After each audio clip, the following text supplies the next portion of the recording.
Welcome back aboard. Fishing for boat improvement? Well, you caught it right here at ShipShape TV. This is the Monterey. It's our 57-foot custom sport fish that we want to put a new teak and holly floor into the hallway. What I have in my hand is a template for half of that hallway.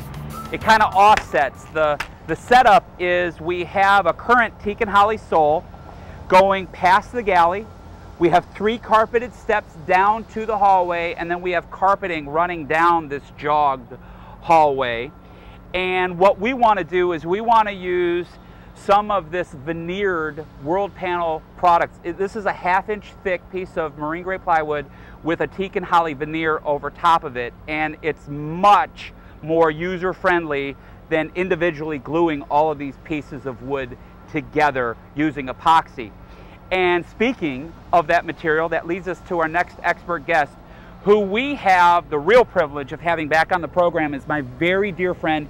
This is J.B. Curl. J.B. is the owner of Mass Epoxies, or Maz Epoxy, depends on what area of the country you live in. You have different pronunciations for the company, kind of like potato and potato. Just call us, John. Just call you. But J.B., thank you for coming down in order to oversee the project. Now, we need to remove the carpeting, we need to roll up all of the padding so that we can start taking some measurements for door skin patterns and all of that. But I'm noticing that the subfloor, JB, is painted. It is plywood, but it's painted. What do we have to do to it prior to laminating the new flooring onto that deck? Well, John, I took a look at the floor, and the first thing we're going to want to do is remove all those staples off of the floor that was being used to hold down that carpeting, get any nails or any of that kind of thing up. Then we're going to use some 36 grit paper and a palm sander. We're going to knock a lot of that paint down and get some wood underneath. Because when we bed this down, we want the epoxy to be the bare wood. We don't want it on top of paint. Paint's a weak link in trying to glue something together. So we don't have to get it all off, but we just want to get it knocked down so we've got some bare wood to glue to. Have a couple of challenges that we want to address. We have door casings that go all the way down to the subfloor. We also have a lip that's sticking out of one of the heads, maybe 4 or 5 inches. And Terry Ragg, who's on staff with us, is probably our best carpenter.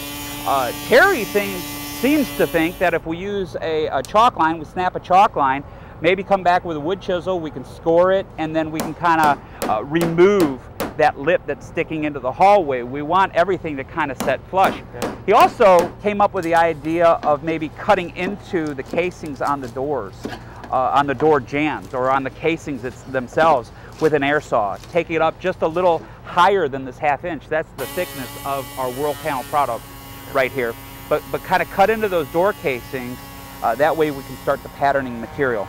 Now I was showing everybody one side of the pattern. What are we using here as patterning material rather than just paper? Well, this is Luan, I believe, and Terry cut it into 2-inch strips so you guys could lay it down in place and make the outline and put your braces in here. And you used a hot glue gun just to glue it together, real simple. And then you could bring it out of the boat and down here onto the plywood. Okay, we're trying to get our entire hallway, which is offset, onto one sheet. This is 4 foot by 10 foot long. That's a little different. Most panels are only 8 foot long. Right. World Panel offers us in 10 foot long materials. And guys, bring in the other sheet. What we want to do here is we want to flip the other side of the hallway around so that we can have it all laid out on one sheet. Now, I'm noticing that Terry put down some masking tape. What's that for?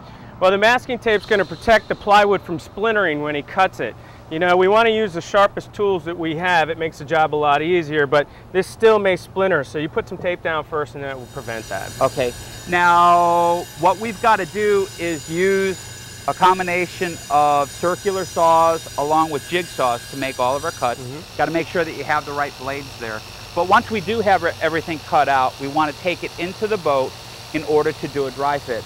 Now, we are using 2 pieces and we're kind of butting them up to get that offset for the hallway. Right. I don't want to see a seam. Yeah. How are we avoiding the seam, JB? Well, when we bed these down in the epoxy, the 2 pieces will come together fairly closely and the epoxy will fill and you won't see the seam. But what Terry has done is he's marked this out so that on one side he's ended it in teak and on the other side he started with the holly. So they'll match up nicely when he puts them down. Thank you, JB. We need to take another time out, but keep it right here because when we come back, we're going to show you how to treat your plywood decking before it goes into the boat to keep it from turning black with water intrusion. We're also going to kind of teach you how to protect the top side so that you can walk on it with high heels if you'd like, and we'll cover it right after this.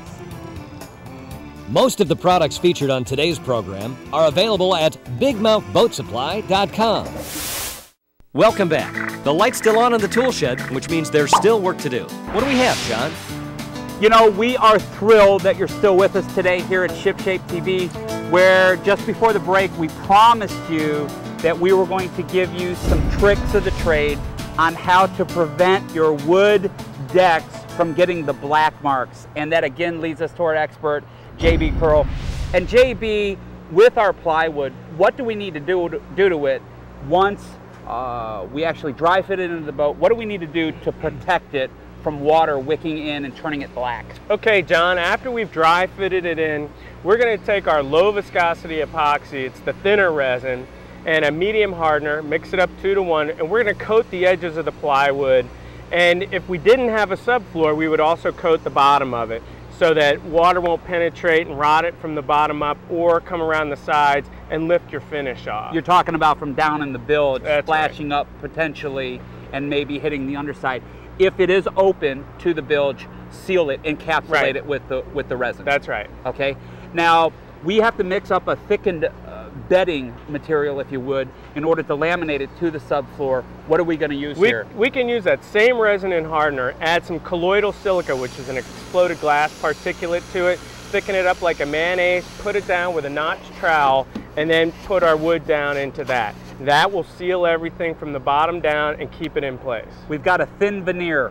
What can we do in lieu of varnish to really give it some durability? Well, what we're going to do is switch to our flag resin, which is a heavier body resin, same hardener, same 2 to 1 ratio, and we'll coat the top of it with the flag resin. We'll just roll some resin on, tip it off with a brush, let that set, and then you can dance on it with high heels and you won't leave a mark in it. We're going to have to color match, and this is where we will use some varnishes, and there are different brands out in the market with different hues in it, but we're going to have to kind of experiment with that until we find the right color. I want everything when it's done to tie in and look great. JB, if somebody wanted more information on some of these techniques with working with epoxy and everything, do you have a website where maybe somebody could gather some more info? Sure, John. You can come to our website, and we have great videos on how to work with the epoxies and the fillers and clear coating, a lot of which you've provided for us. Thank you very much. And they're little short 5 to 7 minute segments where they can look right online as to how to use the product. It makes it real simple. Now, where can somebody buy some of these fillers and these resins and all of that? They can get the materials at their local marine supply stores, or they can get it through bigmouthboatsupply.com. All right, one of our sponsors. Well, JB, we need to thank you again. You do such an awesome job. Thanks for that great Thanks for having me, advice. John. Hey, we got a couple other people that we need to thank. World Panel was heavily involved. We had Leif on the program. We had his boss on the program. GMC helped us out. Blowing Rocks Marina. We had my crew working real hard this time, but you know what? The most important one that we need to thank here, that's right, it's been you.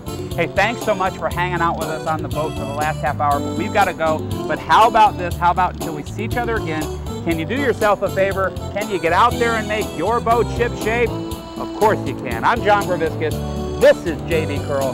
We'll see you next time. JB.